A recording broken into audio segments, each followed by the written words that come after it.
आज का हमारा टॉपिक है electrostatic potential at any point due to an electric dipole. हम एक इलेक्ट्रिक डाइपोल लेंगे जिसमें ए पे माइनस क्यू चार्ज और बी पे प्लस क्यू चार्ज और सेपरेशन दोनों के बीच में 2a।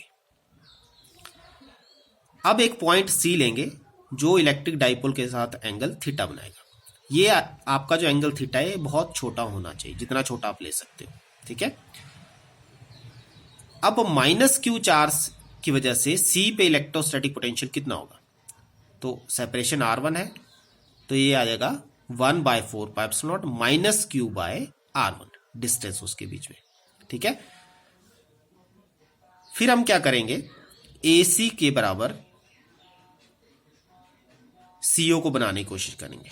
तो CO को बनाने के लिए हमें CO को एक्सटेंड करना पड़ेगा और D तक ले जाना पड़ेगा। D तक ले जाएंगे तो आपके D पॉइंट ऐसा पॉइंट होगा जहां पे AC इक्वल टू CD हो जाएगा, ठीक है। इस चीज को बड़े ध्यान से समझना। AC इज इक्वल टू कितना हो जाएगा? CD। अब CD को अगर तोड़ते हैं तो what is CD? It is CO plus OD, ठीक है। तो आपका जो R1 होगा, या यहां से शुरू करें तो DO प्लस OC। तो हम क्या करेंगे, CO की वैल्यू तो हमें पता है R है, ये हमने R भर दी CO की वैल्यू, और OD या DO एक ही बात है। तो OD की वैल्यू हम कैलकुलेट करेंगे। तो व्हाट इज OD? हम क्या करेंगे, छोटी सी ट्राइंगल AOD में जाएंगे, वहां पे कॉस थीटा कितना हुआ? OD upon AO। Cos theta समझते हो ना, ये बन गया आपका बेस, क्योंकि एंगल ये आपके वर्टेक्स एंगल बन जाएंगे। ये थीटा है तो ये भी थीटा होगा, तो ये बनेगा बेस और ये बनेगा हाइपोटेन्यूज। तो बेस अपॉन हाइपोटेन्यूज, तो बेस किसके बराबर आ जाएगा? Hypotenuse into cos theta. What is the value of AO? AO centre से डिस्टेंस कितना होगा? A। तो ये बन जाएगा A कॉस थीटा। तो R1 कितना बन गया? R plus A cos of theta. तो यहां पे आप वैल्यू R1 की भर देंगे तो हमारा V1 कितना बन जाएगा? 1/4πε0 minus q by R plus A cos of theta. अब हम प्लस क्यू की वजह से वैल्यू निकालेंगे सी पॉइंट पे। कितना डिस्टेंस है? R2। तो हमारा फॉर्मूला बन जाएगा 1/4πε0 Q2 बाय R2। Q2 ना लेंगे, Q ही होगा, ये 2 नहीं लिखेंगे इसको। It is Q bye R2, ठीक है। तो अगेन अब आप देखते हो कि अब इसमें हम ऑब्जर्व करें तो ये आपका लेंथ ज्यादा है और ये डिस्टेंस कम है, ठीक है। तो कम है तो इसके बराबर अगर मैं इस लाइन पे कट करूंगा तो ये पॉइंट आएगा E, ठीक है, CE। दैट मीन्स CB किसके बराबर होगा? CE के बराबर, ठीक है।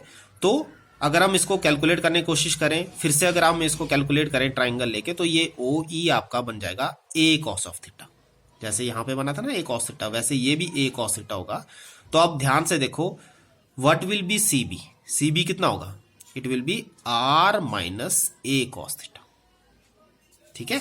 आप यहां देखो R कितना, R2 कितना होगा? CO minus OE। That means R2 कितना आ गया? R minus A cos theta. अब कम आएगा क्योंकि आप ऊपर ले रहे हो उसको लाइन के, ठीक है।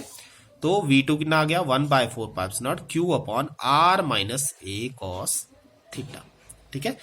टोटल पोटेंशियल कैसे आता है? V1 प्लस V2, ठीक है, या V2 प्लस V1 कर लो, क्योंकि पॉजिटिव को पहले लिख लेंगे, नेगेटिव को बाद में लिख लेंगे। तो V2 की वैल्यू ये आप ऊपर से लो और V1 की वैल्यू पीछे से लिख लेनी है, ठीक है। फिर V की वैल्यू अगर इसमें Q/4πε0 कॉमन लेते हो तो ये बन जाएगी इक्वेशन, दोनों आपके कॉमन आ जाएंगे। एलसीएम में हम इसको इधर से मल्टीप्लाई करेंगे और इसको इधर और आपस में मल्टीप्लाई करेंगे। तो ये इधर चला जाएगा तो R plus A cos theta, ये इधर चला जाएगा तो R minus A cos theta, minus बाहर ले लेना है, और ये बन गया A square minus B square. R square minus क्या है? B square, A square cos square theta, ठीक है। ये वैल्यू आपने स्क्वायर करनी है। फिर आप इसको खोलोगे ऊपर वाली टर्म को तो बन जाएगा R plus A cos theta minus R minus minus plus A cos theta. R से R कैंसिल हो जाएगा, 2A कॉस थीटा आ जाएगा, 2A cos theta, R square minus A square cos theta, नीचे कॉस स्क्वायर थीटा चलता रहेगा साथ में। फिर हम मान लेते हैं कि R is very very greater than A, जो आपका ऑब्जर्वेशन पॉइंट है जहां पे आप इलेक्ट्रोस्टैटिक पोटेंशियल निकालना चाहते हो, बहुत दूर है as compare to size of the electric dipole. तो उस केस में आपका V कितना हो जाएगा? ये निगलेक्ट कर देंगे हम, A square cos square theta, नीचे क्या रह जाएगा? सिर्फ R स्क्वायर। फिर क्या करते हो? Q इंटू 2A किसके बराबर होता है? It is P, dipole movement, ठीक है, ये आपने पहले पढ़ा हुआ cos theta upon 4π0 r square. तो ये तो बन गया आपका electrostatic potential at any point due to an electric dipole. ये तो इसका रिजल्ट आ गया। अब इसमें हम थोड़े स्पेशल केसेस करेंगे। तो स्पेशल केसेस में अगर हम मान लेते हैं कि theta is equal to zero, theta is equal to zero का मतलब हुआ कि पी पॉइंट आपका एक्सिस के ऊपर कहीं रखा हो, तभी थीटा इज जीरो बनेगा ना, उसी की डायरेक्शन में। ठीक है, तो एक्सिस के ऊपर अगर आप रखते हो तो हमारा रिजल्ट आता है v is equal to cos zero की वैल्यू 1 हो जाएगी, तो ये बन जाएगा p अपॉन 4πε0 r स्क्वायर। फिर हम दूसरा केस लेते हैं when theta is equal to 90 degree, मतलब आपने बिल्कुल सीधा रखा उसको इक्वेटोरियल पोजीशन पे, तो वहां पे थीटा cos 90 कितना होता है आपका जीरो, cos 90 जीरो होता है तो v is equal to zero.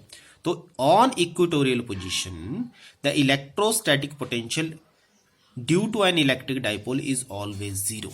ये बड़ा इंपॉर्टेंट रिजल्ट है, इसको आपने ध्यान में रखना है। ठीक है, उसके बाद हमारा नेक्स्ट टॉपिक आज का रहता है इक्वी पोटेंशियल सरफेस।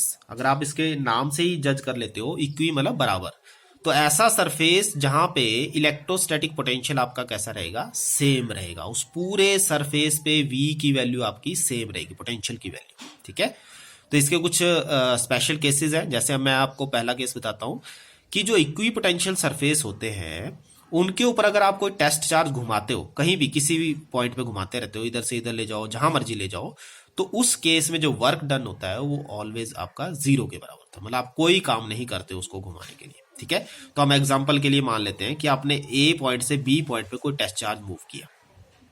ठीक है, तो ए से बी पे अगर आप टेस्ट चार्ज मूव करते हो तो अकॉर्डिंग टू डेफिनेशन जो आपने पहले पढ़ी हुई है शुरू में, W A B upon q naught, q naught बोला test charge, is equal to V B minus V A, final potential minus initial potential, ये इसके बराबर होना चाहिए। लेकिन क्योंकि इक्वी पोटेंशियल सरफेस है तो यहाँ पे जो बी पे जो पोटेंशियल होगा ए पे भी उतना ही पोटेंशियल होगा, तो दोनों बराबर होने चाहिए। अगर ये दोनों बराबर हैं तो माइनस करके कितना आना चाहिए, जीरो। तो that means W A B by Q not कितना आ गया आपका, जीरो, और डब्ल्यू ए बी कितना आ जाएगा, जीरो। हेंस हम कह सकते हैं कि work done will be zero. दूसरा केस इसमें आता है कि electric field intensity is always perpendicular to the equipotential surface. मतलब ये हुआ कि इलेक्ट्रिक फील्ड जब भी पोटेंशियल इक्विपोटेंशियल सरफेस से निकलेगी तो बिल्कुल 90 डिग्री पे बाहर निकलेगी, जिसको हम नॉर्मल भी कहते हैं। ठीक है, तो ये आपने प्रूव करना है। तो हम मान लेते हैं कि इक्विपोटेंशियल सरफेस पे हमने डीएल, ये जो डिस्टेंस है इसको डीएल मान लेते हैं, ए से बी तक आपने चार्ज को, यूनिट पॉजिटिव चार्ज को मूव किया, तो उस केस में वर्क कितना हो गया, फोर्स इनटू डिस्प्लेसमेंट। लेकिन मैंने आपको बताया था यूनिट पॉजिटिव चार्ज में फोर्स किसके बराबर हो जाती है, इलेक्ट्रिक फील्ड के बराबर। ठीक है, electrostatic field per unit test charge हम इसको पढ़ते हैं।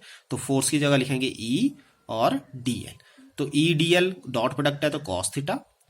फिर हमने पढ़ा इक्विपोटेंशियल सरफेस पे, अभी ऊपर प्रूव किया कि वर्क डन कितना होता है, जीरो, तो that means E DL cos theta zero होना चाहिए।